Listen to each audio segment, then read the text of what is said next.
कभी जीवन में एक क्षण ऐसा आता है जब सब कुछ थम सा जाता है, जब बाहर की दौड़ अचानक अर्थहीन लगने लगती है और भीतर कोई धीमी सी आवाज उठती है जो कहती है कि अगर अभी नहीं रुके, अगर अभी भीतर नहीं झांका तो जीवन यूं ही बीत जाएगा बिना जाने कि असली खजाना कहां था। और उसी क्षण से एक यात्रा शुरू होती है जो बाहर की नहीं भीतर की होती है। एक ऐसी तपस्या जो किसी पहाड़ पर जाकर नहीं बल्कि अपने ही अस्तित्व के गहराई में उतरकर की जाती है। और यही 21 दिन की तपस्या है जो अगर पूरे होश और जागरूकता के साथ जी ली जाए तो यह केवल 21 दिन नहीं रहते बल्कि पूरी जिंदगी की दिशा बदल देने वाली क्रांति बन जाते हैं। क्योंकि असली बदलाव समय की लंबाई में नहीं, चेतना की गहराई में होता है। और जब चेतना बदलती है तो जीवन अपने आप बदलने लगता है। जैसे अंधेरे में दीपक जलते ही सब कुछ स्पष्ट हो जाता है। पहला कदम संकल्प का है, लेकिन यह संकल्प किसी इच्छा या लालसा से नहीं बल्कि एक गहरी समझ से जन्म लेता है कि जो अब तक जिया गया वह अधूरा था, कि जो खोज बाहर की दुनिया में की जा रही थी वह कभी पूरी नहीं हो सकती, क्योंकि जो चाहिए वह भीतर छुपा है।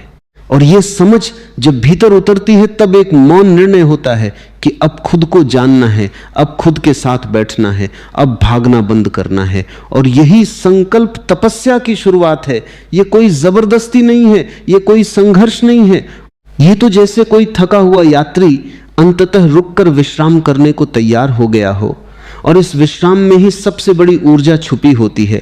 क्योंकि जब तक भागते रहते हैं तब तक खुद से दूर रहते हैं, और जैसे ही रुकते हैं खुद के करीब आना शुरू हो जाता है। धीरे धीरे जागरूकता का पहला स्पर्श होता है, जैसे कोई धुंध हटने लगे, जैसे कोई नींद से जाग रहा हो। और यह जागरूकता किसी प्रयास से नहीं आती बल्कि देखने से आती है। बस देखने से, बिना किसी निर्णय के, बिना किसी बदलाव की कोशिश के, जो है उसे वैसे ही देखने से। और जब देखने की यह कला आती है तो जीवन बदलने लगता है, क्योंकि अब हर क्रिया में होश जुड़ जाता है।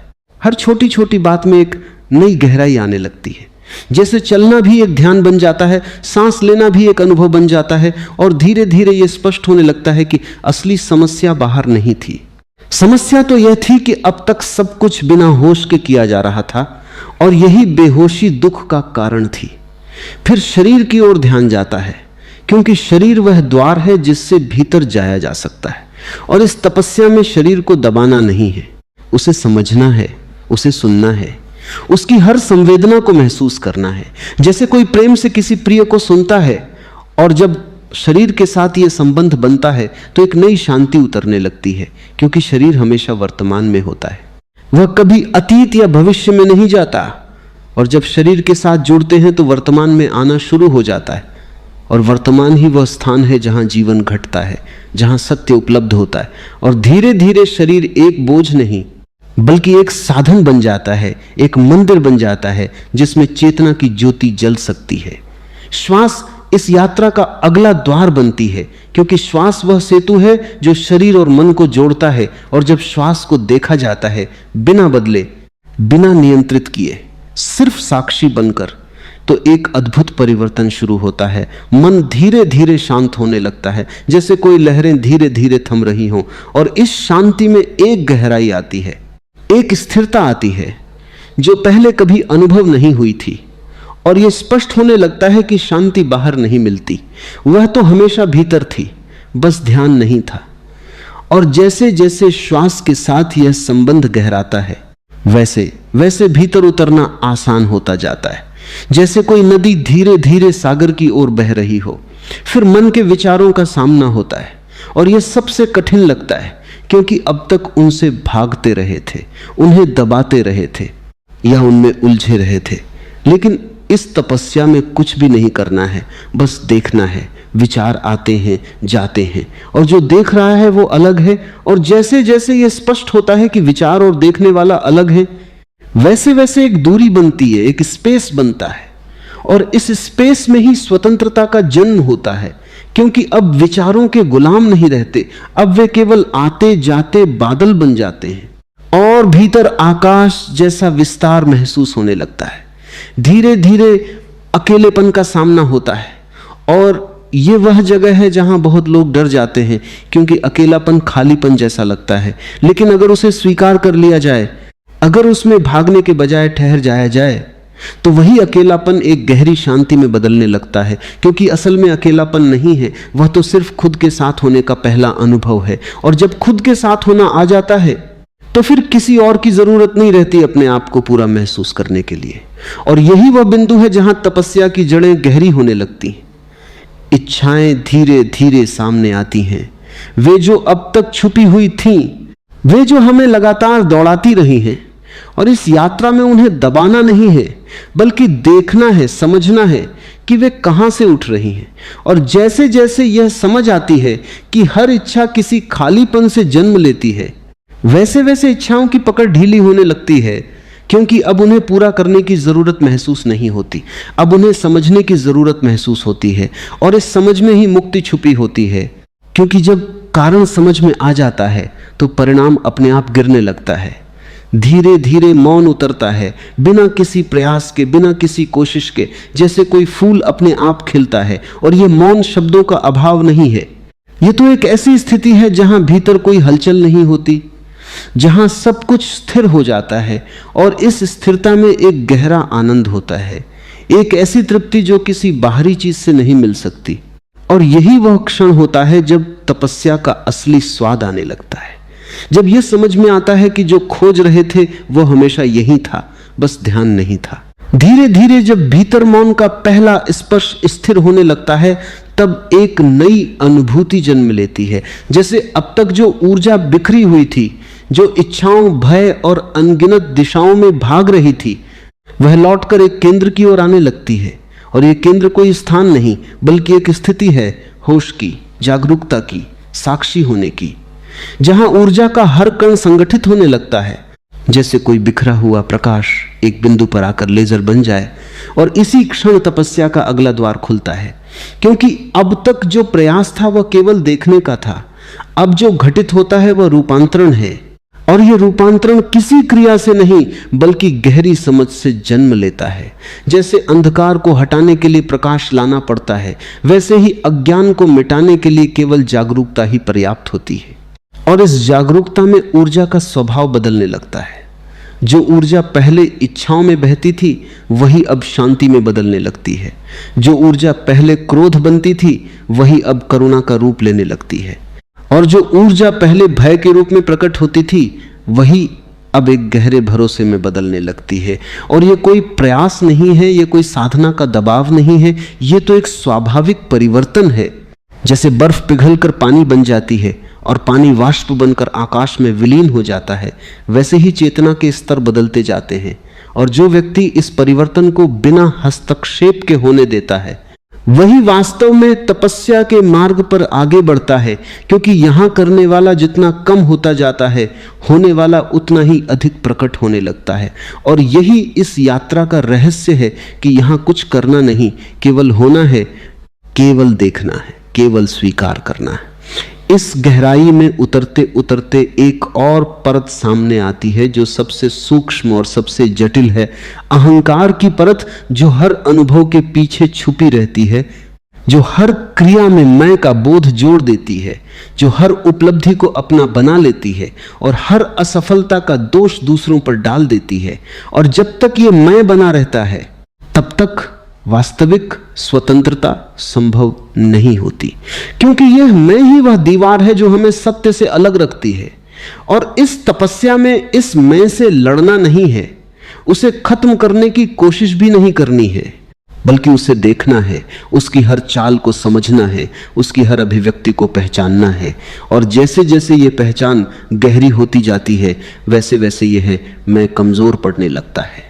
क्योंकि उसका अस्तित्व केवल अज्ञान पर टिका होता है। और जहां जागरूकता का प्रकाश पहुंचता है, वहां अज्ञान अपने आप मिटने लगता है। कभी ऐसा लगता है कि मैं पूरी तरह गायब हो गया है, और उसी क्षण एक गहरी शांति उतरती है, जैसे कोई बोझ उतर गया हो, जैसे कोई कैद खुल गई हो। और इस अवस्था में जो अनुभव होता है, वह शब्दों में नहीं कहा जा सकता, क्योंकि वहां अनुभव करने वाला भी नहीं रहता। वहां केवल अनुभव होता है, वहां केवल होना होता है।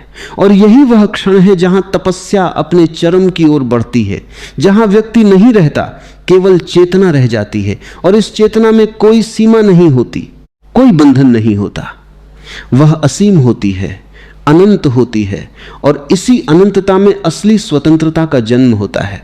धीरे धीरे यह साक्षी भाव स्थिर होने लगता है। अब यह केवल ध्यान के समय नहीं रहता, बल्कि हर क्षण में फैलने लगता है। चलते हुए, बोलते हुए, खाते हुए, हर क्रिया में एक देखने वाला उपस्थित रहता है, और यह उपस्थिति ही जीवन को बदल देती है, क्योंकि अब कोई भी क्रिया बेहोशी में नहीं होती। हर चीज में एक जागरूकता जुड़ी होती है, और यही जागरूकता जीवन को ध्यान बना देती है, जहां हर क्षण एक साधना बन जाता है, हर अनुभव एक सीख बन जाता है, और हर परिस्थिति एक अवसर बन जाती है भीतर और गहराई में उतरने का। अब सफलता का अर्थ भी बदलने लगता है। जो पहले बाहर की उपलब्धियों में देखा जाता था, वह अब भीतर की शांति में दिखाई देने लगता है।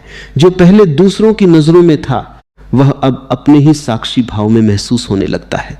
और यह परिवर्तन इतना गहरा होता है कि जीवन की दिशा ही बदल जाती है, क्योंकि अब व्यक्ति बाहर की दुनिया में कुछ पाने के लिए नहीं जीता, बल्कि भीतर की पूर्णता को जीने के लिए जीता है। और यही असली सफलता है, जो किसी तुलना पर आधारित नहीं होती, जो किसी प्रमाण की मोहताज नहीं होती, जो केवल एक आंतरिक अनुभव होती है। एक ऐसी स्थिति जहां कुछ भी कमी नहीं होती, जहां सब कुछ पूर्ण होता है। इन 21 दिनों में जो यात्रा शुरू हुई थी, वह अब केवल 21 दिनों तक सीमित नहीं रहती, वह जीवन का हिस्सा बन जाती है। एक ऐसी धारा बन जाती है जो हर क्षण बहती रहती है, और जो व्यक्ति इस धारा में बहना सीख लेता है, वह कभी भटकता नहीं, क्योंकि अब उसके पास कोई लक्ष्य नहीं होता, केवल एक दिशा होती है भीतर की ओर, गहराई की ओर, मौन की ओर। और इस दिशा में चलते हुए हर क्षण एक नई खोज होती है, हर दिन एक नया जन्म होता है, और हर सांस एक नई शुरुआत बन जाती है। धीरे धीरे यह समझ और भी स्पष्ट होती जाती है कि जीवन को बदलने के लिए किसी बड़ी क्रांति की जरूरत नहीं होती, केवल छोटे छोटे क्षणों में होश लाने की जरूरत होती है। और यही 21 दिन की तपस्या का सार है कि इन 21 दिनों में जो होश जागा, जो साक्षी भाव विकसित हुआ, वह अगर जीवन में बना रहे तो फिर हर दिन तपस्या बन जाता है, हर क्षण ध्यान बन जाता है। और यही निरंतरता ही जीवन को एक उत्सव में बदल देती है, क्योंकि अब जीवन कोई बोझ नहीं रहता, कोई संघर्ष नहीं रहता, बल्कि एक खेल बन जाता है, एक नृत्य बन जाता है, जिसमें व्यक्ति पूरी तरह से शामिल होता है, लेकिन फिर भी भीतर से एक साक्षी बना रहता है। और इस साक्षी भाव में ही वह गहरा आनंद छुपा होता है, जो किसी कारण पर आधारित नहीं होता, जो बिना किसी वजह के होता है, जो अपने आप में पूर्ण होता है।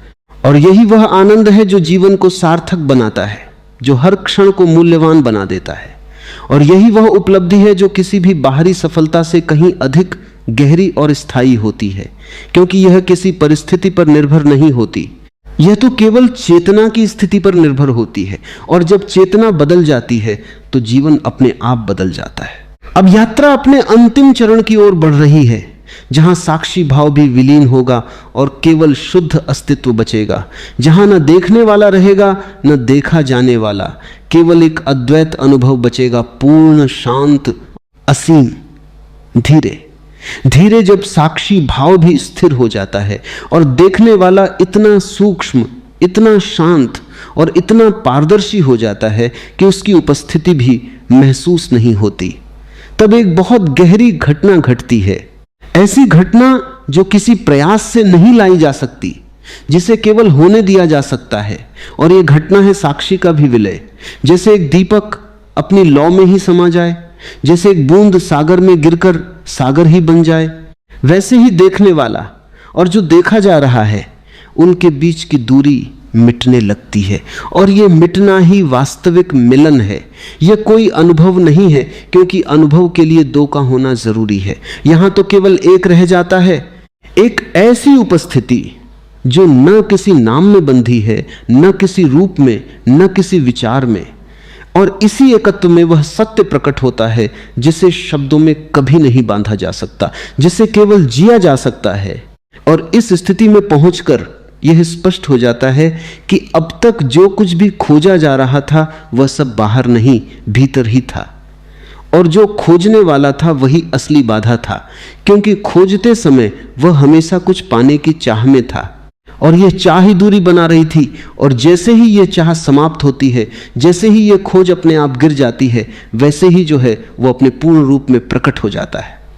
अब यहां कोई साधना नहीं बचती, कोई प्रयास नहीं बचता, कोई दिशा भी नहीं बचती, क्योंकि दिशा तभी होती है जब कहीं पहुंचना हो। और जब यह अनुभव हो जाता है कि जो चाहिए था वह हमेशा यही था, तो फिर कहीं जाने की जरूरत नहीं रहती। और इसी में एक अद्भुत विश्राम है, एक ऐसा विश्राम जो थकान के बाद नहीं बल्कि पूर्णता के बाद आता है। और इस विश्राम में ही जीवन का असली संगीत सुना जा सकता है, क्योंकि अब कोई शोर नहीं है, कोई विचारों की भीड़ नहीं है, केवल एक मौन है जो सब कुछ अपने भीतर समेटे हुए है। और ये मौन खाली नहीं है, ये तो ऊर्जा से भरा हुआ है, ये तो चेतना से भरा हुआ है।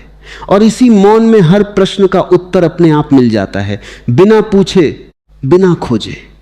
धीरे धीरे यह अनुभव जीवन के हर हिस्से में उतरने लगता है। अब यह केवल ध्यान में बैठने तक सीमित नहीं रहता, बल्कि हर क्षण में फैल जाता है। चलते हुए भी वही मौन, बोलते हुए भी वही मौन, काम करते हुए भी वही मौन।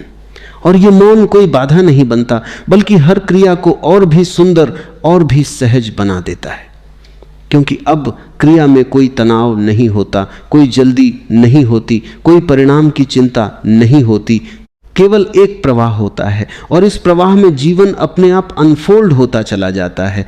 जैसे एक फूल बिना किसी प्रयास के खिलता है, वैसे ही जीवन अपने पूर्ण रूप में खिलने लगता है।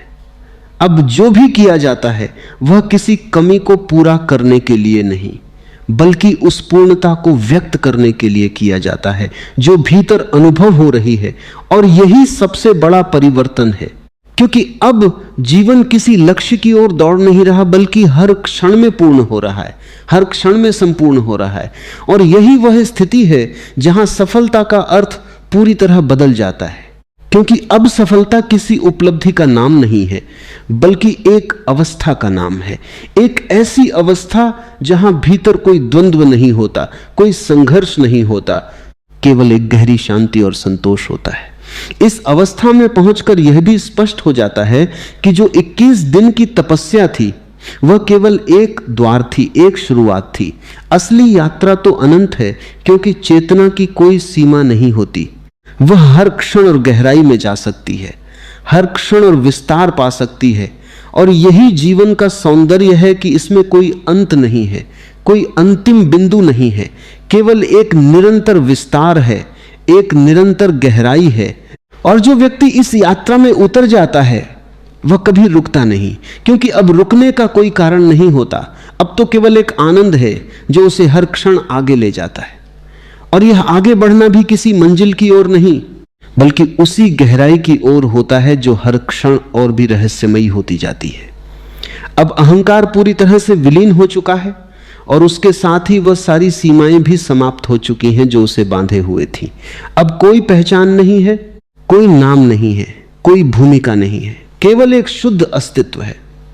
और इस अस्तित्व में ही वह स्वतंत्रता है जिसकी खोज हर मनुष्य करता है। और यही वह स्वतंत्रता है जो किसी परिस्थिति पर निर्भर नहीं होती, जो किसी व्यक्ति या वस्तु पर आधारित नहीं होती। यह तो केवल चेतना की अवस्था है। और जब यह अवस्था आ जाती है तो जीवन में कोई बंधन नहीं रहता, कोई डर नहीं रहता, केवल एक गहरा विश्वास होता है कि जो भी है, जैसा भी है, वह पूर्ण है, वह ठीक है। धीरे धीरे यह समझ और भी गहरी होती जाती है कि जीवन को बदलने की कोशिश ही सबसे बड़ी बाधा थी, क्योंकि बदलने की कोशिश में हमेशा एक असंतोष छुपा होता है, एक अस्वीकार छुपा होता है। और जब यह स्वीकार आ जाता है कि जो है वही पर्याप्त है, तभी वास्तविक परिवर्तन संभव होता है। क्योंकि अब कोई विरोध नहीं है, कोई संघर्ष नहीं है, केवल एक सहजता है। और इस सहजता में ही जीवन अपने आप बदलने लगता है, बिना किसी प्रयास के, बिना किसी दबाव के। और यही इस पूरी तपस्या का सार है कि यहां कुछ करना नहीं है, केवल जागना है, केवल देखना है। और जो देखा जाता है वह अपने आप रूपांतरित हो जाता है। अब हर क्षण एक उत्सव बन जाता है, क्योंकि अब कोई अपेक्षा नहीं है, कोई मांग नहीं है, केवल एक कृतज्ञता है, एक आभार है कि जीवन है, कि चेतना है, कि अनुभव है। और इसी आभार में एक गहरा आनंद है, एक ऐसा आनंद जो किसी कारण से नहीं आता, जो बिना किसी वजह के होता है। और यही वो आनंद है जो जीवन को सार्थक बनाता है, जो हर क्षण को एक उपहार बना देता है। और इसी बिंदु पर यह भी स्पष्ट हो जाता है कि असली तपस्या किसी समय सीमा में नहीं बंधी होती, वो तो हर क्षण की जागरूकता में होती है। और अगर यह जागरूकता बनी रहे, अगर यह साक्षी भाव जीवित रहे, तो हर दिन हर पल तपस्या बन जाता है। और यही वह निरंतरता है जो जीवन को एक नई दिशा देती है, जो जीवन को केवल जीने का नहीं बल्कि जानने का, समझने का और अनुभव करने का माध्यम बना देती है। अब केवल एक अंतिम परत शेष है, जहां यह अनुभव भी विलीन हो जाएगा, जहां यह जानने वाला भी समाप्त हो जाएगा और केवल शुद्ध अस्तित्व बचेगा, निर्विचार, निर्विकल्प, पूर्ण। और उसी में तपस्या अपने चरम पर पहुंचती है, उसी में जीवन अपनी अंतिम सच्चाई को प्रकट करता है। धीरे धीरे जब भीतर की यात्रा अपने अंतिम किनारे को छूने लगती है, तब एक ऐसी खामोशी उतरती है जो किसी साधना का परिणाम नहीं लगती, बल्कि जैसे वो हमेशा से थी और अब केवल प्रकट हो रही है, जैसे बादल हट गए हों और आकाश अपने आप दिखने लगा हो। और इस खामोशी में कोई केंद्र नहीं रहता, कोई साधक नहीं रहता, कोई पाने वाला नहीं रहता, केवल एक शुद्ध उपस्थिति रह जाती है, जो न भीतर है न बाहर, जो न समय में है न समय के पार, जो बस है अपने आप में पूर्ण, अपने आप में संतुष्ट। और इस बस होने में ही वह रहस्य छुपा है जिसे शब्द कभी नहीं पकड़ पाए, जिसे विचार कभी समझ नहीं पाए, क्योंकि यह समझ का विषय नहीं है, यह तो केवल अनुभव का विसर्जन है, जहां अनुभव करने वाला भी समाप्त हो जाता है और केवल अनुभव की निरंतरता रह जाती है, बिना किसी सीमा के, बिना किसी रुकावट के। अब जो कुछ भी घट रहा है वह किसी मैं के कारण नहीं हो रहा, बल्कि जैसे जीवन स्वयं अपने आप को जी रहा है, जैसे अस्तित्व स्वयं अपनी धुन में बह रहा है। और इस बहाव में कोई प्रतिरोध नहीं है, कोई चुनाव नहीं है, केवल एक सहज स्वीकृति है। और यह स्वीकृति कोई मानसिक निर्णय नहीं है, यह तो उस गहरी समझ से जन्मी है जहां यह देखा जा चुका है कि विरोध ही पीड़ा है और स्वीकृति ही शांति है। और जब यह समझ इतनी गहरी हो जाती है कि वो विचार नहीं रहती बल्कि अस्तित्व का हिस्सा बन जाती है, तब जीवन एक निरंतर ध्यान बन जाता है, जहां कुछ भी अलग नहीं है, जहां हर क्रिया, हर अनुभूति उसी मौन का विस्तार बन जाती है। अब समय का अर्थ बदल जाता है, क्योंकि जो भीतर अनुभव हो रहा है वह अतीत या भविष्य से बंधा नहीं है, वह केवल इस क्षण में है। और यह क्षण भी कोई बिंदु नहीं बल्कि एक अनंत विस्तार है जिसमें सब कुछ समाया हुआ है। और जब इस विस्तार में जीना शुरू होता है तब 21 दिन, 21 वर्ष या पूरा जीवन सब एक ही धारा में बहने लगते हैं, क्योंकि अब समय की गणना नहीं होती, अब केवल चेतना की गहराई मायने रखती है। और ये गहराई हर क्षण उपलब्ध है, हर सांस में उपलब्ध है, बस देखने की जरूरत है, बस जागने की जरूरत है। अब यह भी स्पष्ट हो जाता है कि सफलता कोई अंत नहीं है, कोई मंजिल नहीं है, बल्कि यह एक निरंतर खिलने की प्रक्रिया है। जैसे एक फूल हर दिन थोड़ा थोड़ा खुलता है और कभी पूरी तरह बंद नहीं होता, वैसे ही चेतना भी हर क्षण नए आयाम खोलती रहती है। और इस खुलने में ही आनंद है, इस खुलने में ही जीवन का रस है। और जो व्यक्ति इस रस को चख लेता है उसके लिए बाहर की सफलताएं अपना आकर्षण खो देती हैं, क्योंकि अब जो मिल रहा है वह कहीं अधिक गहरा, कहीं अधिक सच्चा है। अब ऊर्जा पूरी तरह रूपांतरित हो चुकी है, वह जो पहले बिखरी हुई थी अब एक शांत प्रकाश बन गई है, एक ऐसी रोशनी जो जलती नहीं बस प्रकाशित करती है। और इस प्रकाश में जीवन के हर कोने स्पष्ट हो जाते हैं, कोई अंधेरा नहीं बचता, कोई छुपाव नहीं बचता। और इस स्पष्टता में ही वह स्वतंत्रता है जो हर बंधन को तोड़ देती है, क्योंकि बंधन केवल अज्ञान के कारण थे। और जहां ज्ञान का प्रकाश है वहां बंधन अपने आप गिर जाते हैं। अब कोई साधना करने की जरूरत नहीं रह जाती, क्योंकि जीवन स्वयं साधना बन चुका है। हर सांस ध्यान है, हर कदम जागरूकता है, हर क्षण एक साक्षी भाव में डूबा हुआ है। और यह साक्षी भाव भी अब अलग नहीं है, यह तो अस्तित्व का स्वभाव बन चुका है। और इसी स्वभाव में एक गहरी सहजता है, एक ऐसी सरलता जो किसी बनावट से नहीं आई बल्कि सब बनावटों के गिर जाने से प्रकट हुई है। और यह सरलता ही वह द्वार है जहां से जीवन अपनी सबसे सुंदर अभिव्यक्ति करता है। अब कोई प्रश्न नहीं बचते, क्योंकि प्रश्न तभी होते हैं जब उत्तर बाहर खोजे जा रहे हों, और जब यह अनुभव हो जाता है कि जो भी जानना था वो भीतर ही प्रकट हो चुका है, तब प्रश्न अपने आप गिर जाते हैं। जैसे कोई बच्चा खेल में ही समझ जाए कि जिसे वह ढूंढ रहा था वो उसके हाथ में ही था। और इस समझ में एक मुस्कान है, एक हल्कापन है, एक ऐसी निश्चिंतता है जो किसी भी परिस्थिति से नहीं हिलती। अब जो भी संबंध हैं, जो भी कार्य हैं, जो भी परिस्थितियां हैं, वे सब उसी मौन की छाया में जिए जाते हैं, और इस कारण उनमें कोई उलझन नहीं होती, कोई अपेक्षा नहीं होती, केवल एक सहज प्रवाह होता है। और इस प्रवाह में जीवन अपने आप संतुलित हो जाता है, क्योंकि अब उसे नियंत्रित करने की कोशिश नहीं की जा रही, अब उसे बस जीने दिया जा रहा है। और जब जीवन को जीने दिया जाता है तब वह अपने सबसे सुंदर रूप में खिलता है। अब यह भी स्पष्ट हो जाता है कि तपस्या का अर्थ कभी भी कठोरता नहीं था, कभी भी संघर्ष नहीं था। तपस्या का अर्थ तो केवल इतना था कि हर क्षण में होश बना रहे, हर क्षण में जागरूकता बनी रहे। और यही 21 दिन की तपस्या का असली रहस्य है कि यह 21 दिन केवल एक शुरुआत है, एक झलक है उस जीवन की जो पूरी तरह जागरूकता में जिया जा सकता है। और जब ये झलक गहरी हो जाती है, जब ये अनुभव स्थिर हो जाता है, तब जीवन में कोई कमी नहीं रहती, कोई अधूरापन नहीं रहता, केवल एक पूर्णता रह जाती है जो हर क्षण में महसूस होती है। और अंततः जो बचता है वह कोई व्यक्ति नहीं, कोई पहचान नहीं, केवल एक शुद्ध अस्तित्व है जो न जन्म लेता है न मरता है, जो हमेशा से था और हमेशा रहेगा।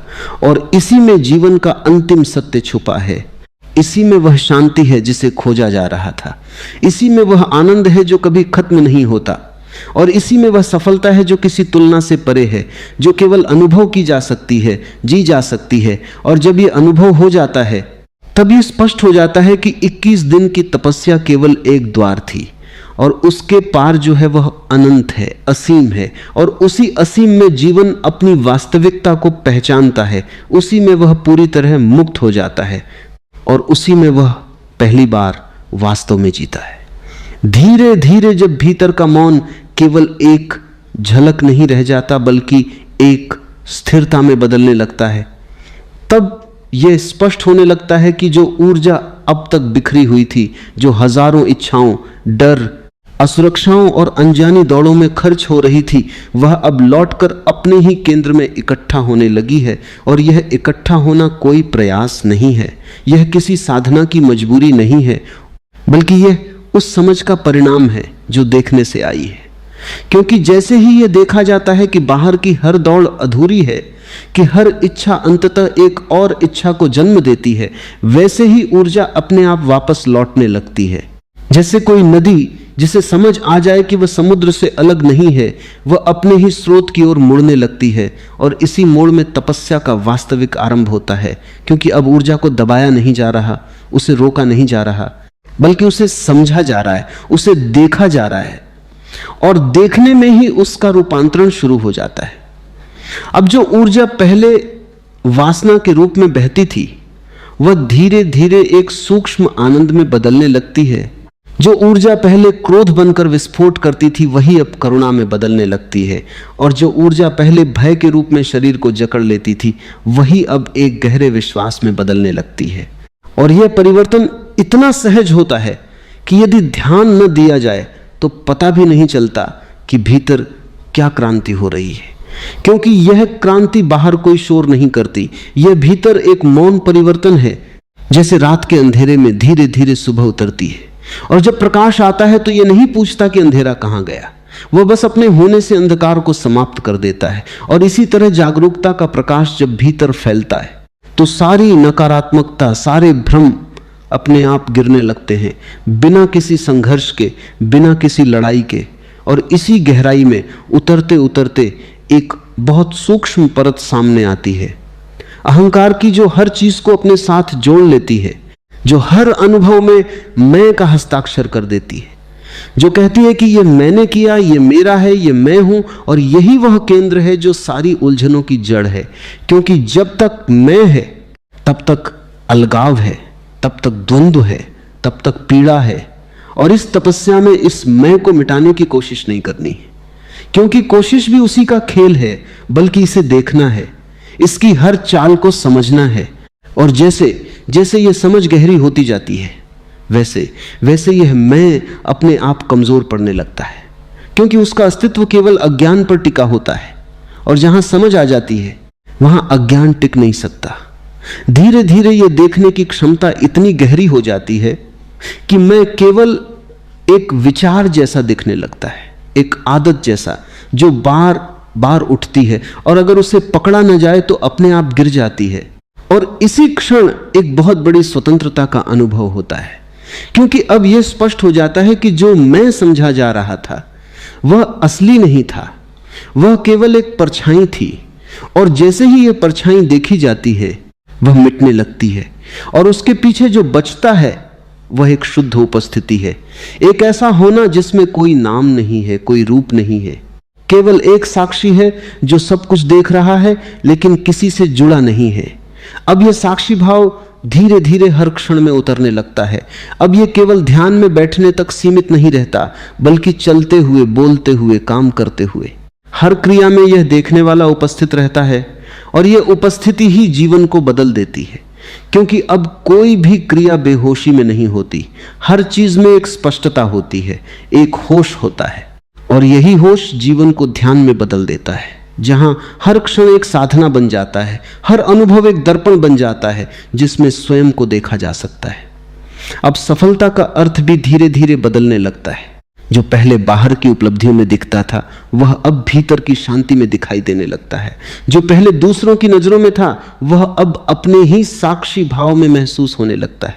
और यह परिवर्तन इतना गहरा होता है कि जीवन की दिशा ही बदल जाती है, क्योंकि अब व्यक्ति बाहर कुछ पाने के लिए नहीं जीता, बल्कि भीतर की पूर्णता को जीने के लिए जीता है। और यही असली सफलता है, जो किसी तुलना पर आधारित नहीं होती, जो किसी प्रमाण की जरूरत नहीं रखती, जो केवल एक अनुभव होती है, एक ऐसी स्थिति जहां कुछ भी कमी नहीं होती, जहां सब कुछ पूर्ण होता है।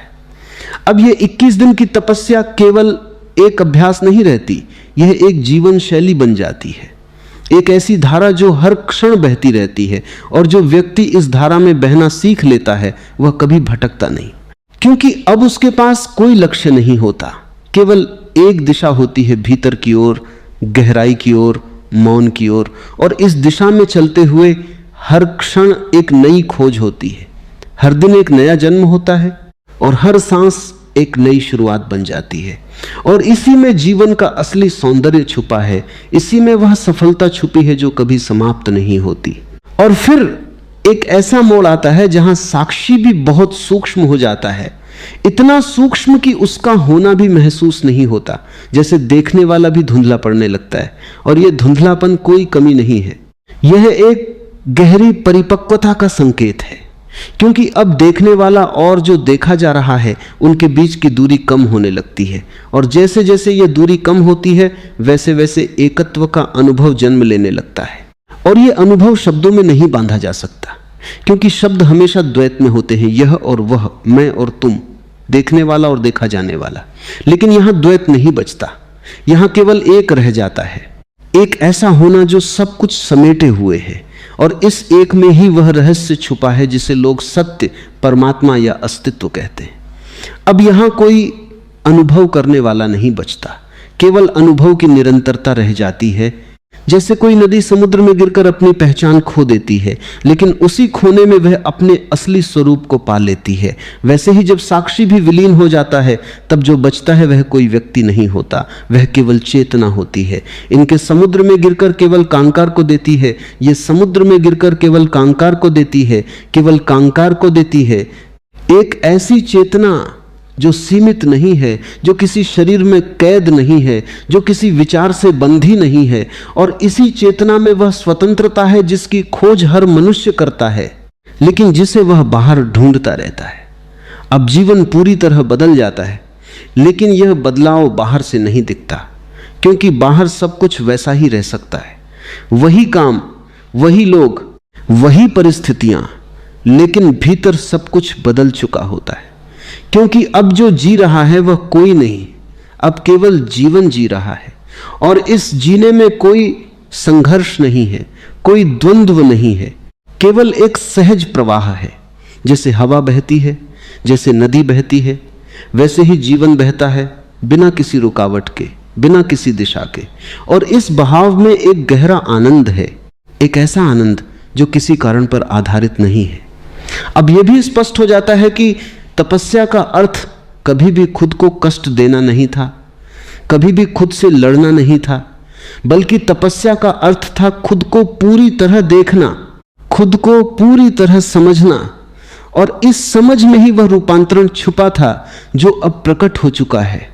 और यही वह क्षण है जहां यह समझ आती है कि 21 दिन केवल एक शुरुआत थे। असली तपस्या तो हर क्षण में है, हर सांस में है, हर जागरूक पल में है। अब कोई खोज नहीं बचती, क्योंकि जो खोजा जा रहा था वह मिल चुका है।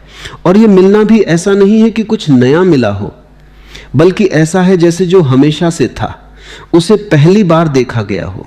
और इस देखने में ही एक गहरा विश्राम है, एक ऐसी शांति है जो कभी टूटती नहीं, जो किसी परिस्थिति से प्रभावित नहीं होती।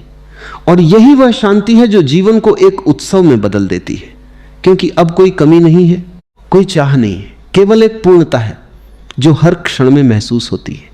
और इसी पूर्णता में जीवन अपनी अंतिम गहराई को छूता है, जहां कुछ भी पाने की जरूरत नहीं रहती, जहां कुछ भी बनने की जरूरत नहीं रहती, क्योंकि जो है वही पर्याप्त है, वही पूर्ण है। और इसी में वह सच्चाई छुपी है जिसे शब्दों में नहीं कहा जा सकता, जिसे केवल जिया जा सकता है, अनुभव किया जा सकता है। और जो एक बार अनुभव हो जाए वह कभी खोती नहीं, वह जीवन का हिस्सा बन जाती है, जीवन का स्वर बन जाती है। और उसी स्वर में जीवन पहली बार अपने वास्तविक अर्थ में गूंजता है। धीरे धीरे जब भीतर उतरने की यह प्रक्रिया केवल एक अभ्यास नहीं रह जाती, बल्कि एक जीवित अनुभव बन जाती है, तब यह स्पष्ट होने लगता है कि अब तक जो ऊर्जा जीवन में बिखरी हुई थी, जो अनगिनत दिशाओं में दौड़ रही थी, जो हर क्षण कुछ पाने, कुछ बनने, कुछ पकड़ने की कोशिश में लगी हुई थी, वही ऊर्जा अब एक अलग ही दिशा में बहने लगी है। जैसे कोई धारा जो वर्षों तक इधर उधर भटकती रही हो, अचानक उसे अपना सागर मिल गया हो, और अब वह बिना किसी बाधा के उसी ओर बह रही हो। और इस बहाव में एक अजीब सी सहजता है, एक ऐसा विश्राम है जो पहले कभी महसूस नहीं हुआ, क्योंकि अब ऊर्जा को कहीं जाना नहीं है, अब उसे किसी लक्ष्य को पाना नहीं है, अब वह केवल अपने ही केंद्र में स्थिर हो रही है। और इस स्थिरता में ही उसका रूपांतरण छुपा है, क्योंकि जो ऊर्जा स्थिर होती है वही गहराई में उतरती है, और जो गहराई में उतरती है वही अपने वास्तविक स्वरूप को प्रकट करती है। अब यह अनुभव होने लगता है कि ऊर्जा का स्वभाव बदल रहा है। जो पहले बाहर की वस्तुओं में उलझती थी, वह अब भीतर की शांति में डूबने लगी है। जो पहले इच्छाओं के रूप में खींचती थी, वह अब एक संतोष के रूप में फैलने लगी है। और जो पहले असुरक्षा के रूप में जकड़ती थी, वह अब एक भरोसे के रूप में खुलने लगी है। और यह परिवर्तन इतना मौन है कि इसे केवल वही देख सकता है जो देखने के लिए तैयार है, क्योंकि यह परिवर्तन किसी बाहरी संकेत के साथ नहीं आता। यह भीतर एक सूक्ष्म क्रांति है, जैसे बीज के भीतर कुछ बदलता है और एक दिन वह वृक्ष बनकर बाहर आता है, लेकिन जो परिवर्तन बीज के भीतर हुआ वह किसी को दिखाई नहीं देता। उसी तरह यह तपस्या भीतर एक बीज को बदल रही है, और यह बीज है चेतना का, जो अब जागने लगी है, फैलने लगी है, अपने आप को पहचानने लगी है। धीरे धीरे यह भी समझ में आने लगता है कि जो कुछ भी अब तक जीवन में महत्वपूर्ण लगता था, वह वास्तव में उतना महत्वपूर्ण नहीं था, क्योंकि वह सब बाहर था, और बाहर की हर चीज अस्थाई है, बदलने वाली है। और जो बदलने वाला है वह कभी स्थायी संतोष नहीं दे सकता। और इस समझ के साथ ही एक बहुत गहरी विरक्ति जन्म लेने लगती है। लेकिन यह विरक्ति किसी नफरत से नहीं आती, यह किसी त्याग से नहीं आती, यह तो समझ से आती है। जैसे कोई बच्चा खिलौने से खेलते खेलते एक दिन समझ जाता है कि यह असली नहीं है, और फिर वह उसे छोड़ देता है बिना किसी दुख के, बिना किसी संघर्ष के। उसी तरह जब यह समझ आती है कि बाहर की दौड़ अधूरी है, तो वह अपने आप छूटने लगती है। अब अहंकार की परत और भी स्पष्ट होने लगती है, क्योंकि अब देखने की क्षमता बढ़ गई है। अब वह सूक्ष्म चालें भी दिखाई देने लगती हैं जो पहले अनदेखी रह जाती थी। जैसे हर विचार में, हर प्रतिक्रिया में, हर इच्छा में मैं की एक हल्की सी छाया होती है जो कहती है कि ये मेरे लिए है, ये मुझे चाहिए, ये मैं हूं, और ये मैं इतना पुराना है, इतना गहरा है कि इसे पहचानना आसान नहीं होता। लेकिन जैसे जैसे देखने की प्रक्रिया गहराती है, वैसे वैसे यह स्पष्ट होने लगता है कि यह मैं कोई वास्तविक सत्ता नहीं है, यह तो केवल विचारों का एक समूह है, एक आदत है, एक पहचान है जो समय के साथ बन गई है। और जैसे ही यह समझ आती है वैसे ही इसमें एक दरार पड़ने लगती है। धीरे धीरे यह दरार और गहरी होती जाती है, और एक दिन ऐसा आता है जब यह मैं अचानक बहुत हल्का महसूस होता है, जैसे उसका कोई वजन ही नहीं है, जैसे वो केवल एक भ्रम था जो अब तक सच लगता रहा।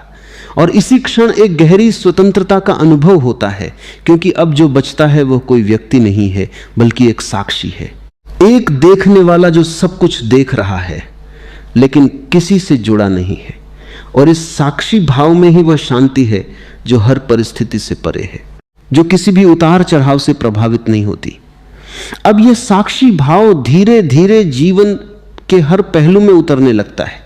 अब यह केवल ध्यान का हिस्सा नहीं है बल्कि यह हर क्षण में उपस्थित है। जैसे कोई अंदर बैठा हुआ है जो हर चीज को देख रहा है, और यह देखने वाला न तो हस्तक्षेप करता है न ही किसी चीज को बदलने की कोशिश करता है, वह केवल देखता है और इस देखने में ही सब कुछ बदलने लगता है। क्योंकि जो देखा जाता है वह स्पष्ट हो जाता है, और जो स्पष्ट हो जाता है वह अपने आप सही दिशा में चलने लगता है। अब जीवन में जो भी क्रियाएं हो रही हैं वे किसी मजबूरी से नहीं हो रही, वे किसी दबाव से नहीं हो रही, बल्कि वे एक सहज प्रवाह से हो रही। और इस प्रवाह में एक सुंदरता है, एक लय है, जैसे जीवन एक संगीत बन गया हो और हर क्रिया उस संगीत का एक हिस्सा हो। और इस संगीत में कोई बेसुरापन नहीं है, क्योंकि अब कोई संघर्ष नहीं है, कोई विरोध नहीं है, केवल एक स्वीकृति है। और यही स्वीकृति जीवन को एक नई दिशा देती है, एक ऐसी दिशा जो भीतर की ओर जाती है, जो गहराई की ओर जाती है। और इसी गहराई में यह समझ और भी स्पष्ट होती जाती है कि सफलता का अर्थ वह नहीं है जो अब तक समझा गया था।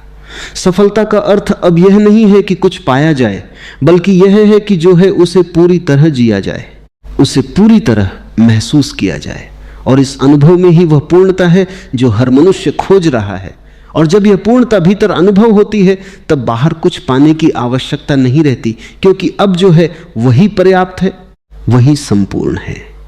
और फिर धीरे धीरे यह यात्रा एक और गहराई में उतरती है, जहां साक्षी भाव भी एक सीमा की तरह दिखने लगता है, क्योंकि साक्षी होने में भी एक हल्की सी दूरी बनी रहती है देखने वाला और जो देखा जा रहा है, और यह दूरी अब स्पष्ट होने लगती है। और जैसे जैसे ये स्पष्ट होती है वैसे वैसे एक और गहरी घटना घटने लगती है। जैसे ये दूरी मिटने लगती है, जैसे देखने वाला और देखा जाने वाला एक दूसरे में घुलने लगते हैं, और इस घुलने में एक अद्भुत एकत्व का अनुभव जन्म लेता है जो शब्दों से परे है, जो समझ से परे है। क्योंकि यहां कोई दो नहीं है, यहां केवल एक है। अब यहां कोई अनुभव करने वाला नहीं बचता, केवल अनुभव की एक निरंतर धारा रह जाती है। जैसे कोई संगीत जो बिना रुके बज रहा हो, लेकिन उसे सुनने वाला कोई अलग नहीं है, वह स्वयं ही सुनाई दे रहा है। और इसी में वह गहराई है जिसे समझना संभव नहीं, जिसे केवल जिया जा सकता है।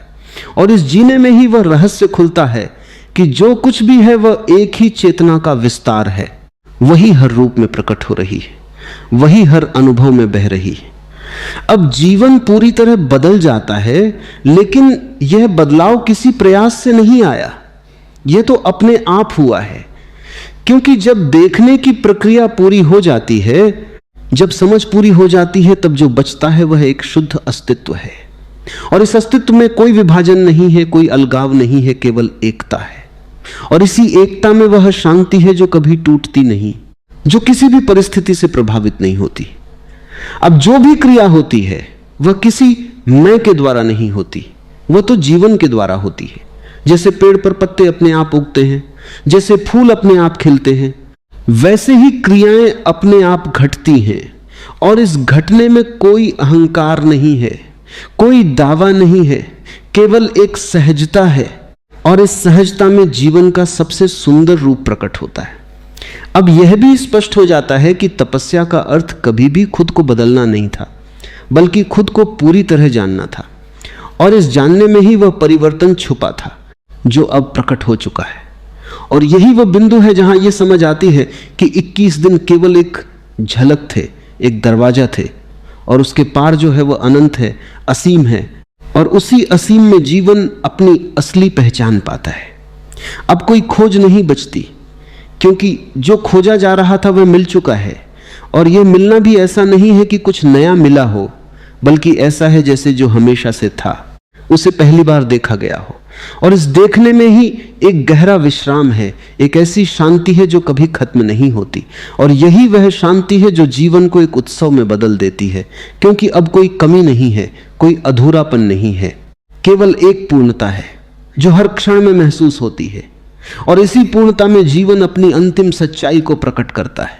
और अब जब ये सब भी केवल एक स्मृति की तरह हल्का होने लगता है, जब साक्षी, मौन, ऊर्जा, रूपांतरण, ये सब शब्द भी भीतर अपनी पकड़ खोने लगते हैं, तब एक ऐसी गहराई खुलती है जहां किसी भी सहारे की जरूरत नहीं रहती, जहां अनुभव भी एक बोझ जैसा लगने लगता है, क्योंकि अनुभव के लिए भी किसी सूक्ष्म मैं का होना आवश्यक है, और यहां वह भी धीरे धीरे विलीन हो रहा है, जैसे कोई आखिरी धागा भी टूटने के करीब हो।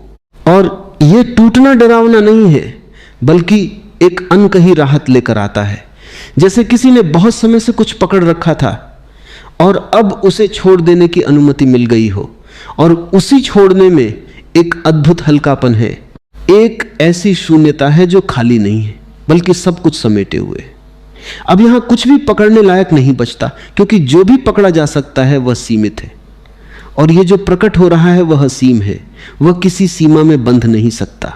और इसीलिए मन यहां ठहर नहीं पाता, क्योंकि मन का स्वभाव ही है सीमाएं बनाना, नाम देना, पहचान बनाना, और यहां कुछ भी ऐसा नहीं है जिसे नाम दिया जा सके, जिसे समझा जा सके।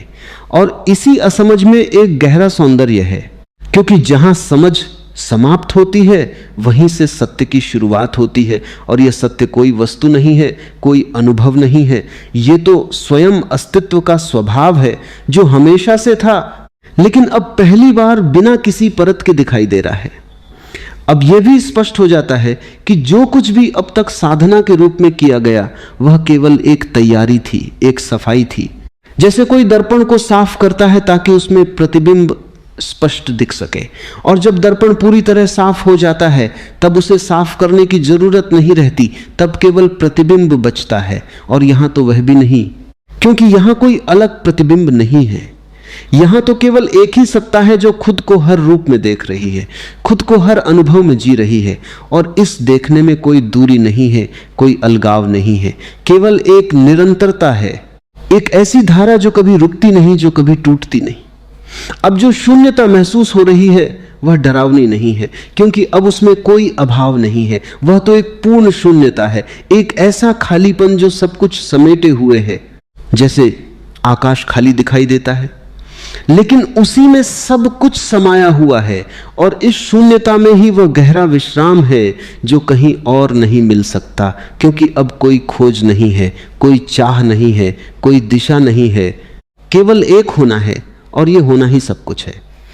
अब जीवन और मृत्यु के बीच का भेद भी धीरे धीरे मिटने लगता है, क्योंकि जो है वह न जन्म लेता है न मरता है, वह तो हमेशा से है, और शरीर, विचार, अनुभव, ये सब आते हैं और चले जाते हैं, लेकिन जो देख रहा था, जो साक्षी था, और अब जो वो भी विलीन हो चुका है, उसके पीछे जो बचता है वह कभी बदलता नहीं, वह हमेशा एक जैसा रहता है, और इसी में वह अमृता है जिसकी खोज हर मनुष्य करता है, लेकिन जिसे वह शरीर या नाम में खोजता रहता है और इसी भ्रम में भटकता रहता है। अब कोई केंद्र नहीं बचता, कोई परिधि नहीं बचती, सब कुछ एक हो गया है, और इस एक में ही वह अनंत विस्तार है जो कभी समाप्त नहीं होता, और इसी विस्तार में एक गहरी शांति है, एक ऐसा मौन है जो किसी आवाज के विपरीत नहीं है, बल्कि सब आवाजों का आधार है, और इसी मौन में जीवन का हर स्वर जन्म लेता है और उसी में विलीन हो जाता है। जैसे लहरें सागर से उठती हैं और उसी में वापस चली जाती हैं,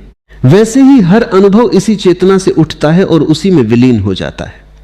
अब यह भी स्पष्ट हो जाता है कि कोई यात्रा कभी थी ही नहीं, कोई मंजिल कभी थी ही नहीं।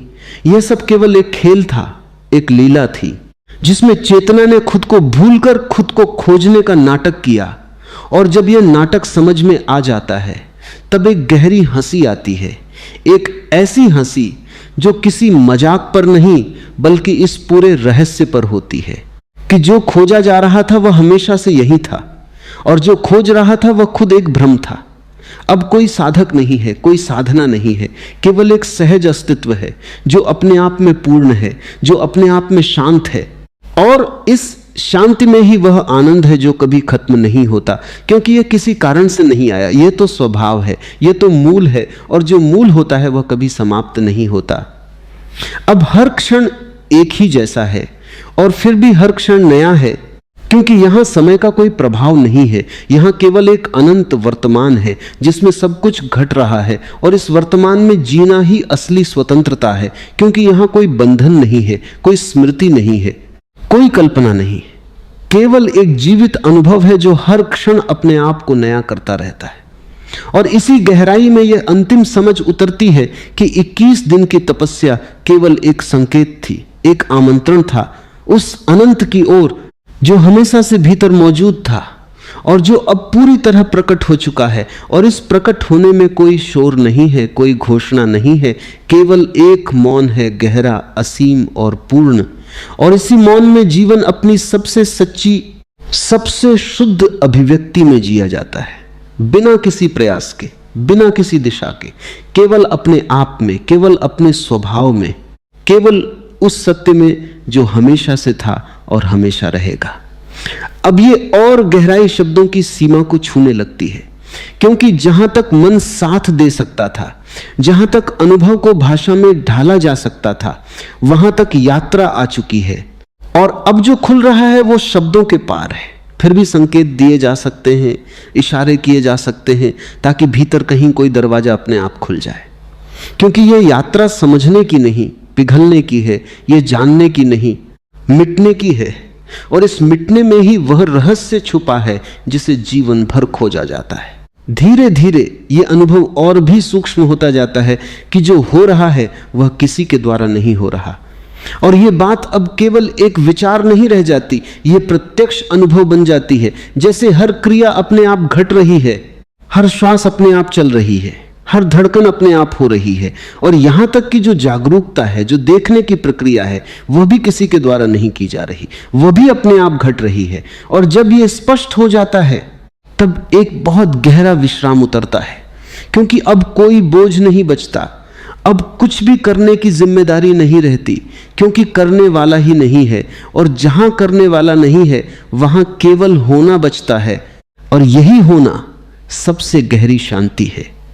अब यह भी दिखने लगता है कि मन हमेशा कुछ पकड़ना चाहता है, चाहे वह अनुभव हो, चाहे वह शांति हो, चाहे वह मौन ही क्यों ना हो, मन उसे भी पकड़कर एक उपलब्धि बना लेना चाहता है। लेकिन यहां एक सूक्ष्म समझ जन्म लेती है कि जैसे ही कुछ पकड़ा जाता है वह सीमित हो जाता है, और जो सीमित है वह सत्य नहीं हो सकता। और इसी समझ में पकड़ अपने आप ढीली पड़ने लगती है, और जब पकड़ पूरी तरह छूट जाती है तब जो बचता है वह न पकड़ा जा सकता है, न खोया जा सकता है, क्योंकि वह कोई वस्तु नहीं है, वह तो स्वयं अस्तित्व है।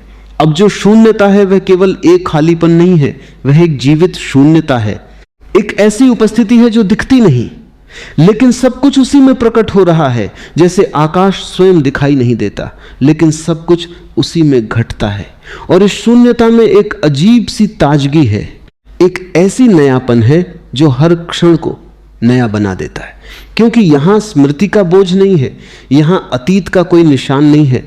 हर क्षण बिल्कुल ताजा है, बिल्कुल नया है, जैसे अभी अभी जन्मा हो। अब यह भी अनुभव होता है कि जो अब तक भीतर और बाहर का भेद था वह धीरे धीरे मिट रहा है, क्योंकि जो देख रहा था और जो देखा जा रहा था दोनों एक ही चेतना के रूप हैं।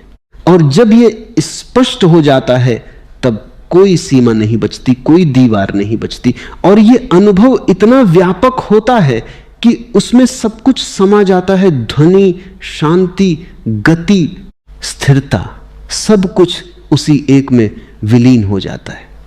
अब यहां तक आते आते यह भी दिखने लगता है कि जीवन को समझने की जो कोशिश थी वही सबसे बड़ी बाधा थी, क्योंकि समझ हमेशा अतीत से आती है और सत्य हमेशा वर्तमान में होता है।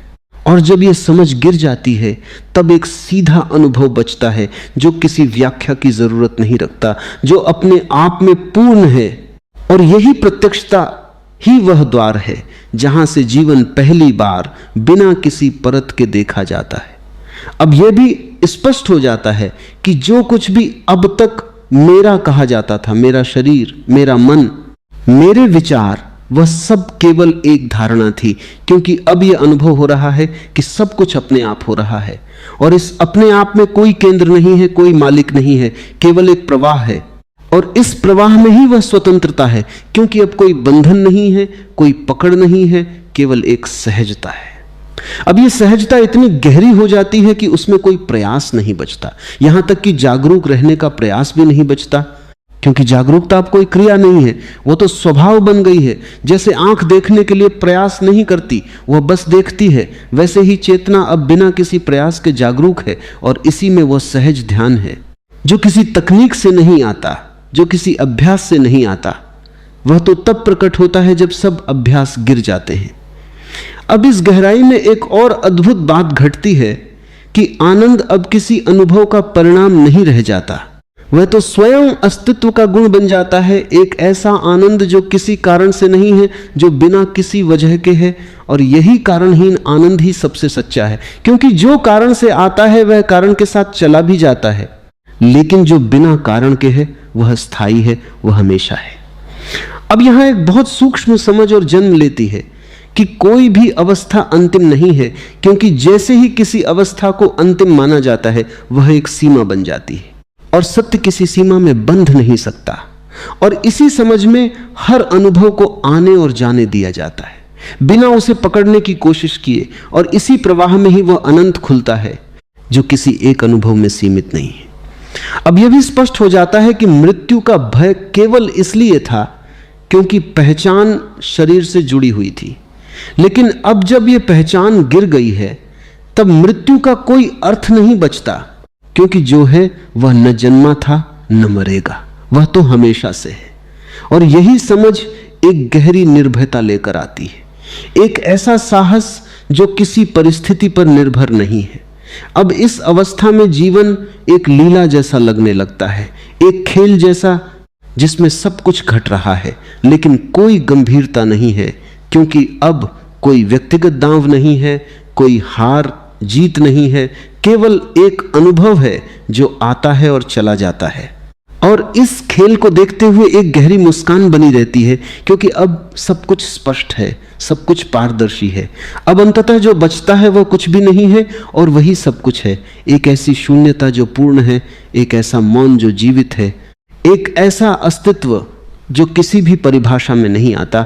और इसी में तपस्या अपने चरम पर पहुंचती है, क्योंकि अब कुछ भी करने को नहीं बचा, कुछ भी पाने को नहीं बचा, केवल वही बचा है जो हमेशा से था, शुद्ध, शांत, असीम। और यही अंतिम सत्य है कि यात्रा कभी थी ही नहीं, केवल एक सपना था, और अब वह सपना समाप्त हो चुका है। और जो जागा है वह कभी सोया ही नहीं था, वह हमेशा जागृत था। बस अब यह स्पष्ट हो गया है, और इस स्पष्टता में ही वह पूर्णता है, वही सफलता है जो न समय से बंधी है न किसी उपलब्धि से, बल्कि केवल इस जागरण से, इस मौन से, इस असीम से। अब जहां यह सब भी धीरे धीरे विलीन होने लगता है, जहां मौन भी कोई अनुभव नहीं रह जाता, जहां शून्यता भी कोई अवस्था नहीं रह जाती, वहां एक ऐसी परत खुलती है जिसे समझने की कोई संभावना नहीं, क्योंकि समझने वाला ही अब अनुपस्थित है। और यही अनुपस्थिति सबसे बड़ा द्वार है, क्योंकि जब तक कोई देखने वाला था तब तक एक सूक्ष्म दूरी बनी हुई थी, चाहे वह कितनी ही पवित्र क्यों न हो। लेकिन अब जब वह भी नहीं रहा, तब केवल वह बचता है जो कभी आया ही नहीं था, इसलिए कभी जा भी नहीं सकता। और इसी में एक अजीब सी पूर्णता है, एक ऐसी तृप्ति जो किसी अनुभव का परिणाम नहीं बल्कि हर अनुभव के पार की स्थिति है। अब यहां कोई अनुभव नहीं हो रहा, क्योंकि अनुभव के लिए दो चाहिए, अनुभव करने वाला और अनुभव की वस्तु, और यहां दो नहीं है, यहां केवल एक असीम उपस्थिति है जो खुद को किसी रूप में सीमित नहीं करती, जो किसी पहचान में नहीं बंधती, और इसी कारण उसे किसी भी शब्द से नहीं पकड़ा जा सकता, क्योंकि शब्द हमेशा सीमाएं बनाते हैं, और ये जो है वह असीम है। इसलिए हर शब्द यहां आकर अधूरा पड़ जाता है, हर विचार यहां आकर टूट जाता है, और जो बचता है वह केवल एक सीधा नग्न अस्तित्व है, बिना किसी परत के, बिना किसी कहानी के।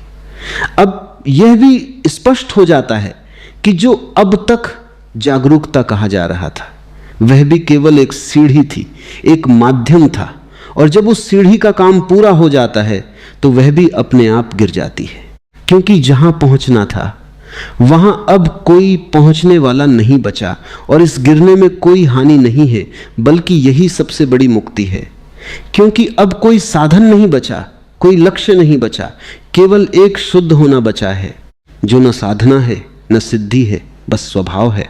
अब यहां एक बहुत सूक्ष्म, लगभग अदृश्य सा परिवर्तन होता है, जहां यह भी समाप्त हो जाता है कि कुछ समाप्त हो गया, क्योंकि समाप्त होने का भी बोध तभी तक है जब तक कोई देखने वाला है, और यहां वह भी नहीं है। इसलिए अब न आरंभ है, न अंत है, न यात्रा है, न मंजिल है, केवल एक निरंतरता है जो किसी समय में नहीं बहती, जो किसी दिशा में नहीं जाती, जो बस है, और इस बस होने में ही वह रहस्य है जिसे कोई जान नहीं सकता, लेकिन जो हर किसी के भीतर मौन रूप से विद्यमान है। अब यह भी देखा जाता है कि जो कुछ भी कभी सत्य के रूप में समझा गया था वह भी केवल एक झलक थी, एक संकेत था, क्योंकि सत्य को समझा नहीं जा सकता, उसे केवल जिया जा सकता है, और यहां तो जीने वाला भी नहीं है, इसलिए यह कहना भी सही नहीं कि इसे जिया जा रहा है, यह तो बस है अपने आप में, बिना किसी संदर्भ के, बिना किसी तुलना के। अब यह भी समाप्त हो जाता है कि कुछ विशेष घट रहा है, क्योंकि विशेष और सामान्य का भेद भी तभी तक है जब तक मन है, और यहां मन का कोई अस्तित्व नहीं बचा। इसलिए अब हर क्षण वही है, हर क्षण एक जैसा है, और फिर भी हर क्षण बिल्कुल नया है, क्योंकि यहां कोई स्मृति नहीं है जो उसे पुराना बनाए, कोई कल्पना नहीं है जो उसे भविष्य से जोड़े, केवल एक शुद्ध वर्तमान है जो किसी क्षण में नहीं बंधा बल्कि हर क्षण का आधार है। अब यहां एक और गहरी समझ उतरती है कि जो कुछ भी कभी खोजा गया वह कभी खोया ही नहीं था, और जो खोज रहा था वह भी एक कल्पना थी, और इस समझ में कोई आश्चर्य नहीं है, कोई छौंक नहीं है, क्योंकि यहां प्रतिक्रिया भी समाप्त हो चुकी है। केवल एक शांत स्वीकृति है जो किसी निर्णय से नहीं आई, बल्कि इस प्रत्यक्षता से आई है कि सब कुछ हमेशा से ऐसा ही था। अब यह भी नहीं कहा जा सकता कि मैं हूं, क्योंकि मैं का कोई अर्थ नहीं बचा, और हूं का भी कोई संदर्भ नहीं बचा, क्योंकि होने और न होने का भेद भी मन का ही खेल था, और यहां वह खेल समाप्त हो चुका है। इसलिए जो है उसे किसी भी रूप में व्यक्त करना असंभव है, और फिर भी वह हर रूप में प्रकट हो रहा है, हर अनुभव में, हर ध्वनि में, हर मौन में। अब यह भी नहीं बचता कि कुछ जाना जा चुका है, क्योंकि जानने वाला ही नहीं है, और जो है वह जानने की वस्तु नहीं है, वह तो स्वयं ज्ञान का स्रोत है, और इसी कारण वह कभी खो नहीं सकता, कभी छूट नहीं सकता, क्योंकि उसे पकड़ने की जरूरत ही नहीं है, वह तो पहले से ही है, हमेशा से। अब यहां तक आते आते सब कुछ इतना सरल हो जाता है कि उसमें कोई जटिलता नहीं बचती, कोई रहस्य नहीं बचता, क्योंकि रहस्य भी तभी तक है जब तक उसे सुलझाने वाला है, और यहां वह भी नहीं है। इसलिए अब सब कुछ एकदम स्पष्ट है, एकदम खुला है, जैसे कुछ छुपा ही नहीं था, और इसी खुलापन में एक असीम शांति है जो किसी कारण से नहीं है, जो किसी स्थिति पर निर्भर नहीं है, और अंततः जो बचता है वह न शून्यता है, न पूर्णता है, न मौन है, न ध्वनि है, वह इन सब के पार है, और फिर भी इन्हीं के रूप में प्रकट होता है। और यही अंतिम गहराई है जहां कोई शब्द नहीं पहुंच सकता, जहां कोई विचार नहीं टिक सकता, जहां केवल वही है जो हमेशा से था, जो हमेशा रहेगा, जो कभी बदला नहीं, और जिसे जानने की कोई जरूरत नहीं, क्योंकि वही सब कुछ है।